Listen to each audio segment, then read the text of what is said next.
Hey guys, in this month's Disney Rewind, we're going to be talking about Iron Man, released back in 2008.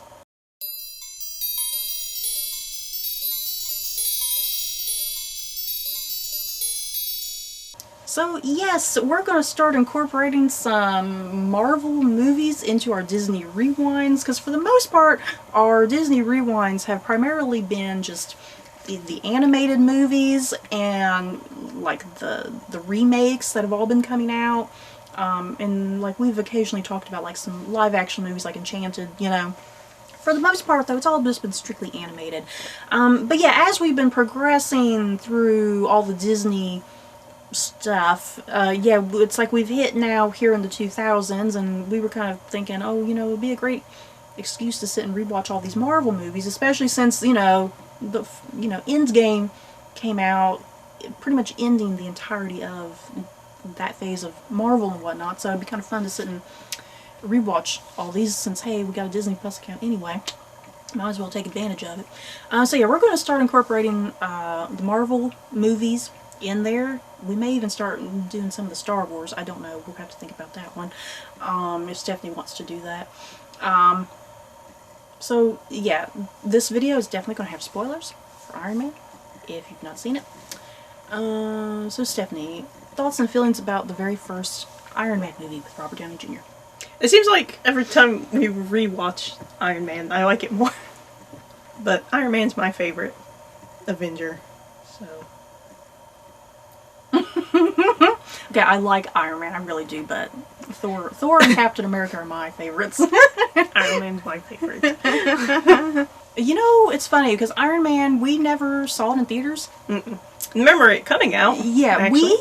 It's just funny, because now we're crazy Marvel people, and we love all the Marvel movies, but yeah, we never saw the first one in theaters, because we had no interest in it. I think Thor was our first Marvel movie, because yeah, we didn't see the first Iron Man, we didn't see The Incredible Hulk, and then we didn't see Iron Man 2 either. So Thor was kind of the first one, because we had already started hearing those rumors, you know, about, oh, the Avengers. So we were like, oh, maybe this is something we should check in on. Well, I think, too, because Thor was more, like, appealing to us with the fantasy thing. Yeah.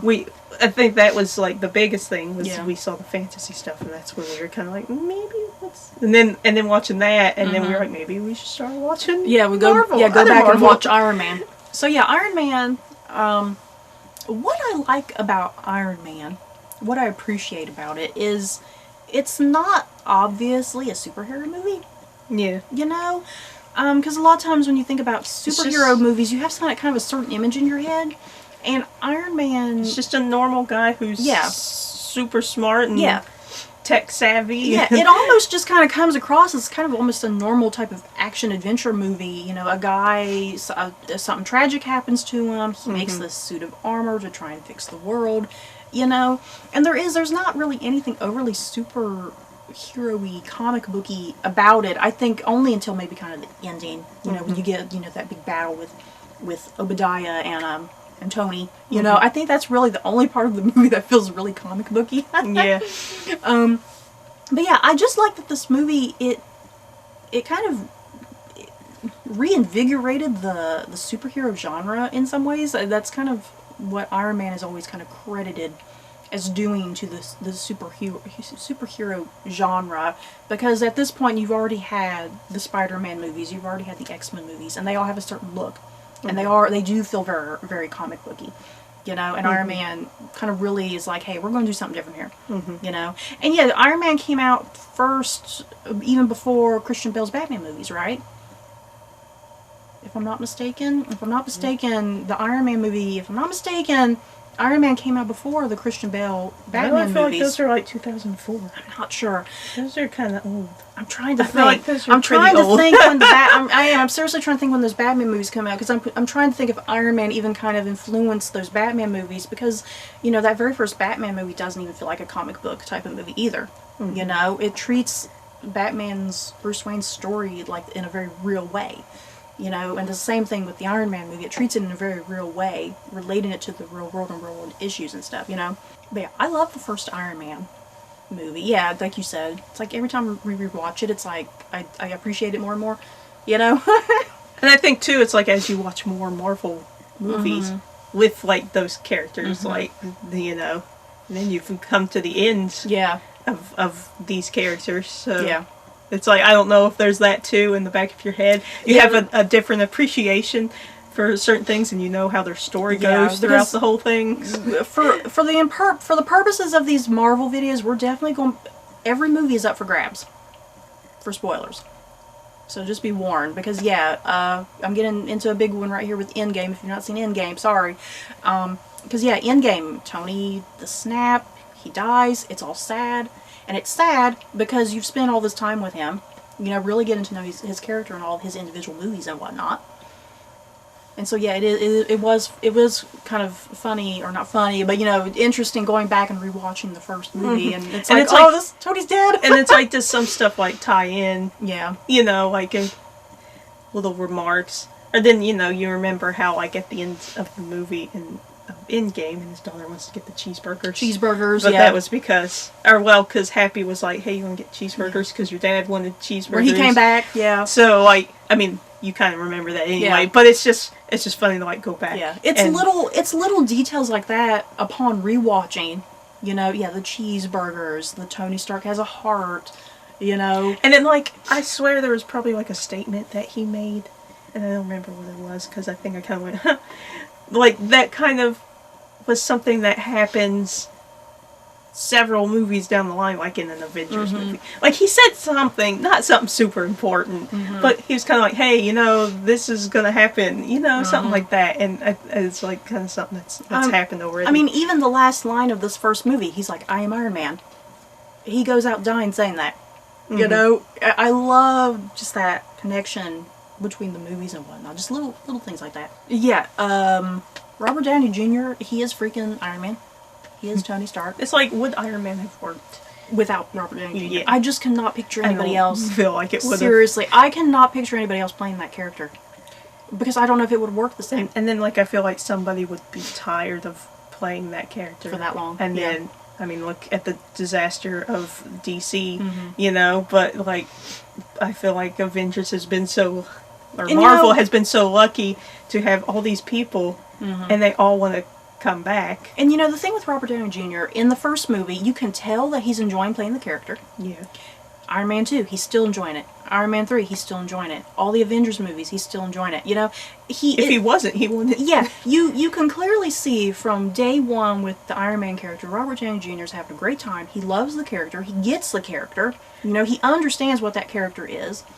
And that makes you, the viewer, you enjoy that. Because, like, because I think a good example of like character exhaustion would almost be something comparable, like Johnny Depp doing Jack Sparrow, because it's like, I feel like you see that Johnny Depp liked playing Captain Jack for, I think, those first 3 movies, but there is almost something when you watch those, what is it, like 4 and 5, because I think that's the only ones we've gotten, when you're kind of watching Johnny Depp do Captain Jack in 4 and 5, there's almost something that just doesn't seem the same. Like that feeling you got from that very first movie with Captain Jack. It was the same characters. And so you develop that friendship and bond and stuff. And you get each other, and it's more fun. And then all of a sudden, you throw everybody away, and you're the last remaining person. And now you're with a whole new set of people. And it's not fun no more, you know. But yeah, I don't know, I just always kind of got to feel like Johnny Depp, I just don't know if he's enjoying playing this character anymore. You know, like, I think he still likes the character, but he's just not getting much joy out of it, you know? Whereas Robert Downey Jr., like we just said, Robert Downey Jr., it's like, he gives it everything in every movie, you know? I know people's answers to everything when you say stuff like that is, well, yeah, look at their paycheck. But also, you know, yeah, I think it's because, he actually likes the character. And he might, you know, he finds himself kind of in that same thing. I mean, if you think about it, Iron Man and Robert Downey Jr., they almost have the same arc of, the beginning of Iron Man is the big playboy and everything. Playboy, the ego. And as it goes further down, he becomes more chill, and then you've got he's now a family man at the end. So, like, I think in a sense that relates to him too, that he likes that his personality as Iron Man changes, and he relates to that in his own life, so that makes it fun for him. I think what I like about this first Iron Man movie too, what makes it not feel so comic booky, I mean, you dive right into just the real world with it, because he's there in, what, the Middle East, I'm guessing. He's there in the Middle East. He's with those soldiers. The truck hits a mine, right? No, I think they get shot up, right? Yeah. Whatever happens. Happened. Yeah, whatever kind of happens there.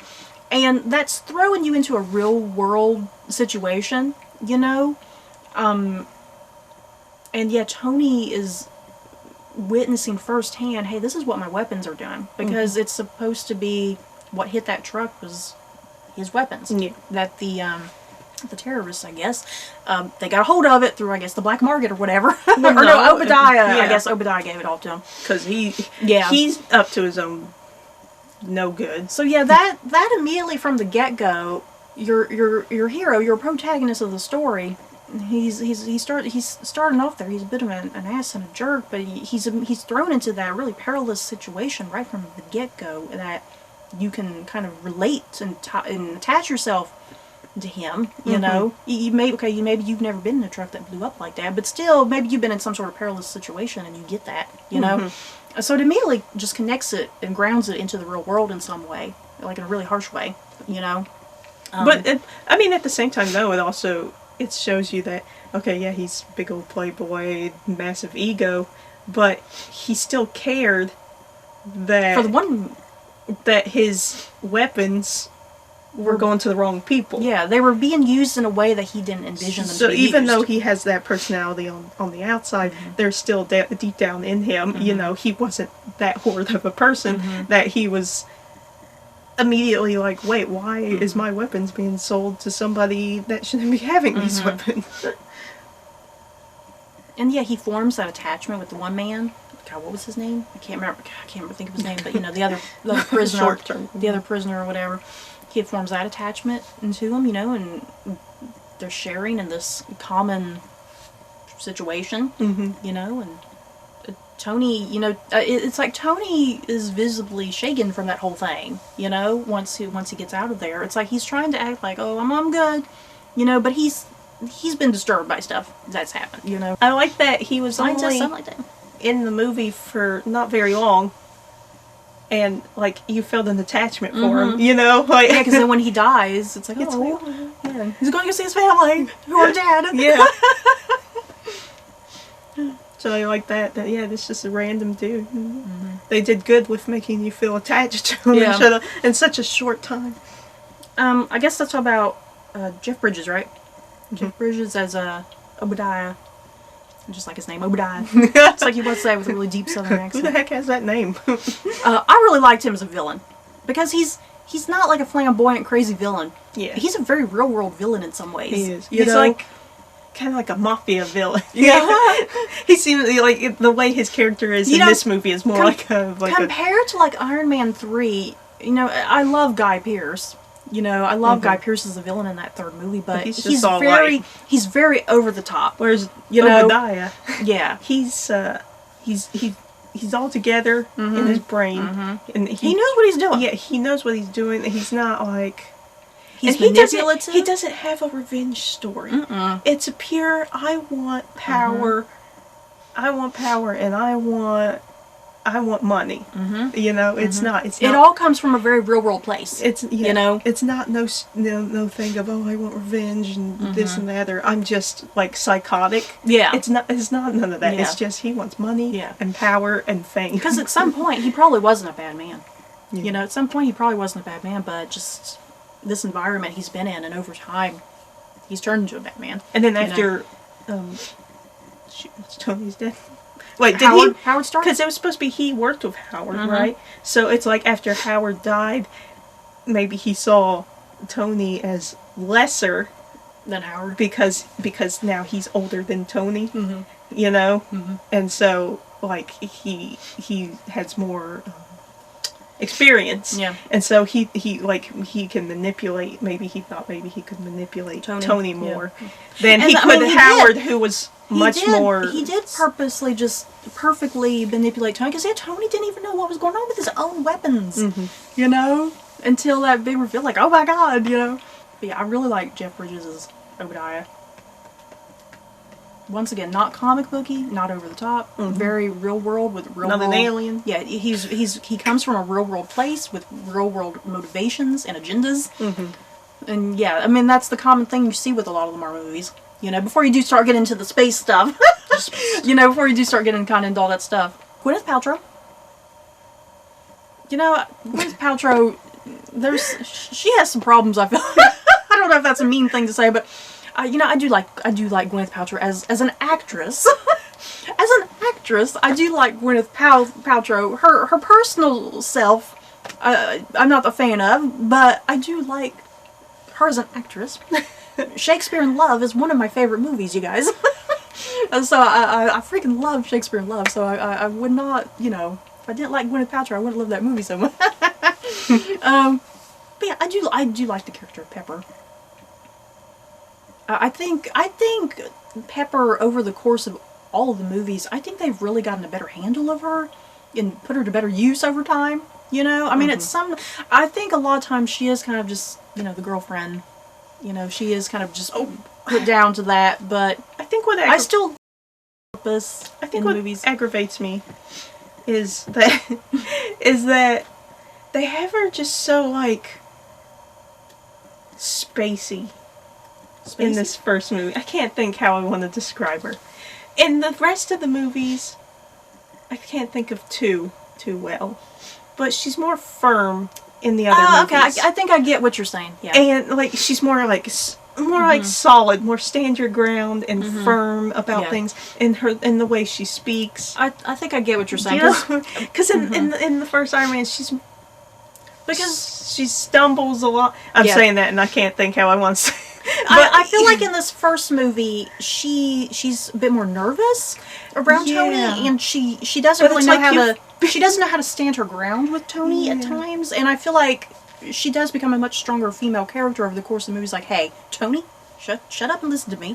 You know? Yeah. She's more. She just is to speak better to him, because I think that kind of aggravate me in the way like she talks, like when she's all like, oh my god, and this happened, she's like, and she's like, and I don't know what to do, and that stuff kind of like irks me, and but yeah, it just seems like she's more firm and stuff in the rest of the movies. She takes no shit later on, pretty much. Yeah. Because then, like, later, she's always, like, yelling, like, Tony, what are you doing? Tony, why are you doing that? You know? She's not afraid to kind of tell him hard truth. Yeah. You know, when he's not listening. Yeah. I mean, that's kind of pretty much it for the movie, right?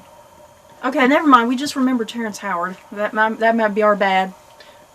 I think, because I just love Don Cheadle, you guys. I think I just kind of forget about and I feel horrid about that. I think I just forget about poor Terrence Howard in this movie, because Rhodey is Don Cheadle to me, so I kind of forget about I like Terrence Howard in this. But I think as the movies progress, you know, then they always have like that kind of more comedic stuff, but and you know, still the serious stuff, but then the comedic stuff, and like Terrence Howard, I just feel like doesn't have that kind of comedic stuff that the Avengers requires, you know. But I still liked him in his role for this movie. I liked him, but he does come across kind of flat in this movie, I feel like. It would have been interesting to see if he, because you know he left, right? Isn't he the one who left? I believe it was him. I don't think Disney fired him. I think he left on his own terms. I want to say. It would be interesting if he had kept around longer. You know how that character would have either changed or not changed. You know. But it's like you've spent so much time now with Don Cheadle. It is hard. It is like once you start it back up, it's like, oh wait, that's right. There was a different. I almost said War Machine. Oh, and I don't want to forget about Samuel L. Jackson at the very end, because this first Iron Man movie, it's like Disney already knew what they were doing. You know, it's like they were in hopes. Yeah, it seems they would like get it right. It seems like they were already thinking a good decade ahead, because in this very first Iron Man movie, they introduce the whole idea of the end credit. You know, because from there on out, it's like, oh, we gotta stay for the end credit. You know, they trained us. Marvel trained us from the very beginning with Iron Man to stay for those end credits. And yeah, the first thing you get is the introduction of Nick Fury, played by Samuel L. Jackson, and already the idea of the Avengers, you know? And that's what makes all these movies so good from just the beginning. Because nothing, you know, compared to the DC movies, you know, I like the DC movies, but they don't connect anything. You know, there's no fluidity in the connections. And this first movie, you are set up with that. There's like a little thing. Yeah, you are set up with these hints and teases from the get-go. So when you do get to the Avengers, you're excited. It's not confusing. You know, you're excited. Stephanie, is that it? We're starting to lose light. I know, I'm like, it's dark. Yeah, we're starting to lose light in this video if you can't tell, so we need to get going here, I think Stephanie. they can tell. We gotta get going here. If you had to rank Iron Man on a scale of 1 to 10 Mickey ears, what would you give Is it? it shameful for me to say I would give Iron Man 10? If you liked it that much. Like I said, I am a big Captain America and Thor lover. Well, see, the thing is, I will probably give all the first movies a 10. That's very generous of you. And then as the 2s come in and the 3s, they'll start going low. Like I said, That's very generous. I'm definitely more of a Captain America and Thor girl. I do still love... Thor girl. I do still love Iron Man. You know, Iron Man is not complete, you know, without Robert Downey Jr. or whatever. I still freaking love Iron Man, but yeah, I love this first movie. It's not, I wouldn't consider it my personal favorite, but I mean, I would still maybe, I'd definitely give it like a 9. I'd definitely go for a 9. But yeah, it's not my personal top favorite Marvel movie. I guess that's it, you guys. We better get going here, or else you're not going to see us in a minute. The sun was nice and out when we started this video. Now it's gone. So Stephanie, that's it for this video. Don't forget to like, comment, and subscribe, and let us know. Do you love Iron Man? Hate Iron Man? Let us know your thoughts and feelings down below. Feel free to share spoilers. That's it for this video. Don't forget to like, comment, and subscribe. And if you like this video, you may like these other videos. Bye, guys.